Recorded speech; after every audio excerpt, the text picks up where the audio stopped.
Good afternoon, everybody. I suppose to start, and it's important to recognise there's a number of government departments involved in this whole space. I want to acknowledge my colleagues in the Department of Environment, Climate and Communications for their work, especially at EU level, working with ourselves in terms of developing this policy. Here we are, sorry.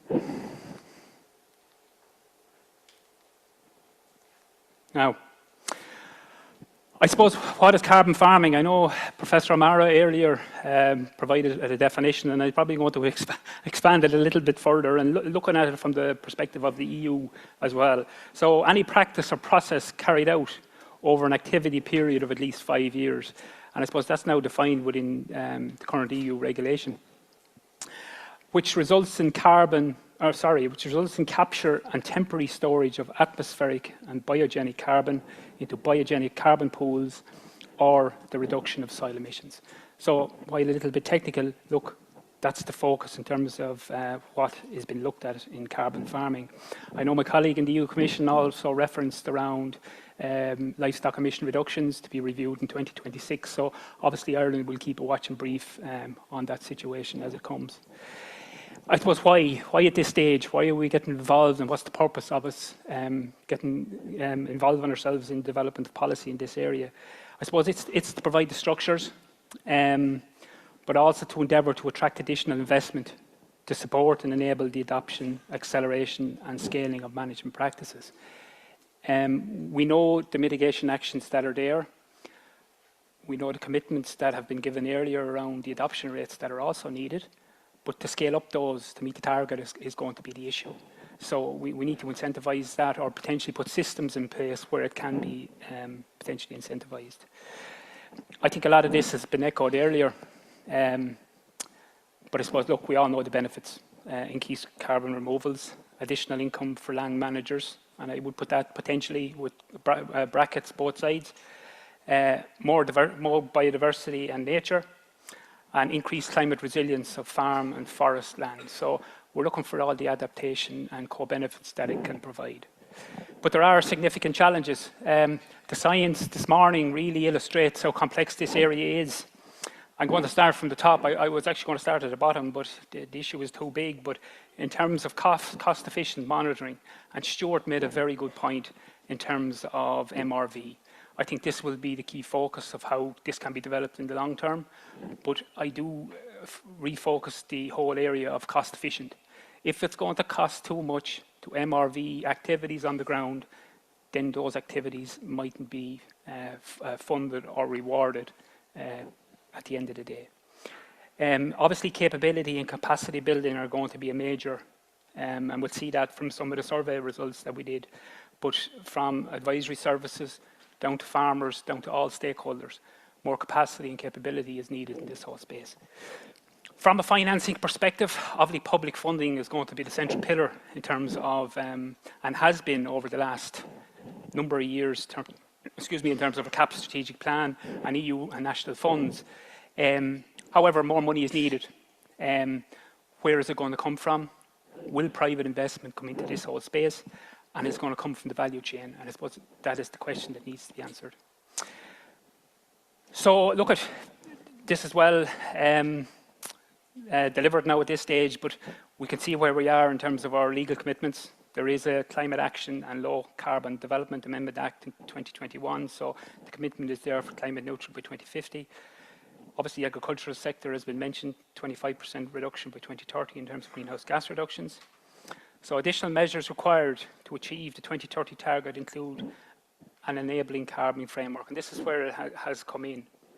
So as part of our commitment, DAFM has the responsibility to develop this piece of policy. So I suppose what have we done, or what have we commenced today to start this whole discussion? We're conscious engagement with stakeholders is very important. More will be needed. It doesn't stop at this stage. We brought together a working group last year with relevant government departments and some agencies to develop and see how we can develop this policy. There does remain more to be done. We did hold separate workshops, etc., and meet separate farm organisations in this space. But we do acknowledge from the point in which we are now, more does need to be done in terms of all stakeholders being involved in this. So to commence it, and it was around the Ploughing Championships last year, the Minister launched an initial public consultation. I'll go through the key policy principles later, but our focus is obviously have it Ireland-centric, however, keep it aligned with the EU policies where possible, and if there are nuances that are favourable to Ireland, then they should be adopted. So from a public consultation process perspective, as I said, it was launched in September 23. The objectives of the public consultation were to obtain feedback from stakeholders, obviously, reflect and gather insights on existing initiatives that are out there.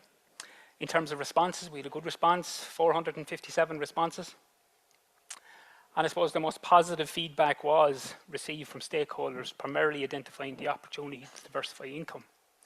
And I suppose that needs to be teased out further. So just to take you through a couple of the key findings, and I suppose some of them are probably obvious, but in terms of feedback, the biggest response to the online survey was from farmers, obviously, with advisors and foresters coming after that. There was broad agreement that a mechanism to reward, and I broaden the term, ecosystem services was needed, not just carbon. And I suppose this reflects the bigger picture in terms of what actions are needed or activities should be included within that. So the responders strongly agreed that carbon removal, greenhouse gas reductions, and biodiversity measures needed to be included in the carbon farming framework. In terms of governance, obviously it will be a key aspect of what is delivered. So obviously the department, or a government department, comes up top in terms of providing that governance perspective. But interestingly, an independent body or multi-stakeholder group should have governance responsibility also. So there are a number of views in relation to how this should be taken forward. I suppose the big question here is, from a voluntary perspective, who do we think should pay for these activities? Excuse the percentages, they're a little bit off, but a great majority of answers see the state or the EU to be responsible for the services covered by a national framework, which is obvious in some perspectives. But interesting though, a key pillar, however, there is a clear group of those taking part in consultation believe that the cost should be shared between consumers and processors. So I suppose in terms of building awareness of where we are at this point in time, if you are a land landowner or land manager, would you sign up for an initiative if it were developed? So now only 53% of the consultation participants answered yes, but the rest would rather wait and admit they do not know enough to be able to decide now. So this is very early in terms of policy development. So it's an important signal, as I said, to show the scale of the uncertainty in this space. Some of the key findings, to summarise the consultation itself, close to 50% of responders indicated funding of 20 years was preferred in terms of activities and long-term investment in this area. I think this was touched on a lot earlier, but for those farmers who have adopted measures early, they must be recognised under fairness. So the payment for maintenance, etc., the payment for those who have already reached above the baseline levels, they have to be catered for in some shape or form in terms of a payment structure. Just a specific example from a forestry perspective, there was strong consensus that Ireland needs a forestry carbon code. So look I'm going to refer to stakeholder engagement. It's been a relatively short process. Obviously, there has been one-to-one engagements, workshops, to tease out the various issues that have been identified, such as what mitigation actions should be included, should biodiversity be included in the whole discussion here around carbon farming, etc. But we had a significant level of meetings with a lot of organisations, and to be fair, and a lot of these organisations are within this room, we see some divergent views happening as well in terms of what they want from this whole policy piece. So where are we in terms of next steps? Our first policy statement will be published shortly. It will set out a number of key principles in which carbon farming should be structured. I'll go through those quickly shortly. We will continue to engage at European level to ensure that the alignment of the scope within the European regulation is there. Obviously, the next phase of this is to develop an implementation plan to test methodologies, to test large-scale implementation of actions. So that will be the next phase in terms of how this will work. I think this morning has illustrated that, you know, methodologies are something that will be central to all this. Strong MRV, but also to meet that quality criteria that's needed will be central to this future area. In terms of what we want to deliver at this point in time in advance of a framework, what are the key principles to develop carbon farming? And I suppose the first one I would put here is, and it's overarchingly the management here of expectations. What do people expect will come from this? We're being continually told that a diverse income source, that comes with its own risks. A lot of the speakers this morning mentioned carbon pools, negative and positive. So there will be cases whereby there could be winners or losers in some of these situations. So you have to be very careful in a lot of these type activities. But in terms of the principles themselves, obviously strong governance is what's needed. Nationally, it needs to be effective tracking, and there needs to be transparency.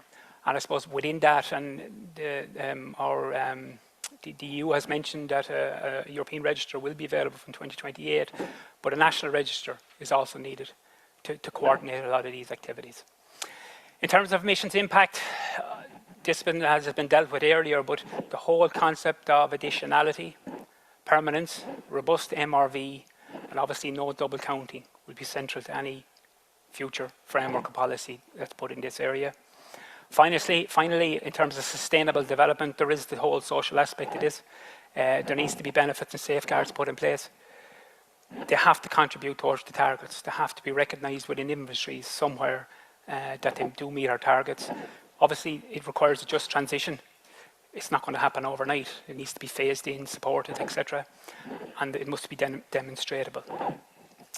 In terms of an example, and I think this has been mentioned now 4 times this morning, but it is a very good example in terms of what's happening with the Teagasc Signpost Farm programme. Strong MRV, strong programme that is delivering results, and it must be commended. I suppose in addition, our own department are funding significantly nationally and European funded programs such as, for example, ACRES, nationally funded programs through the soil sampling program.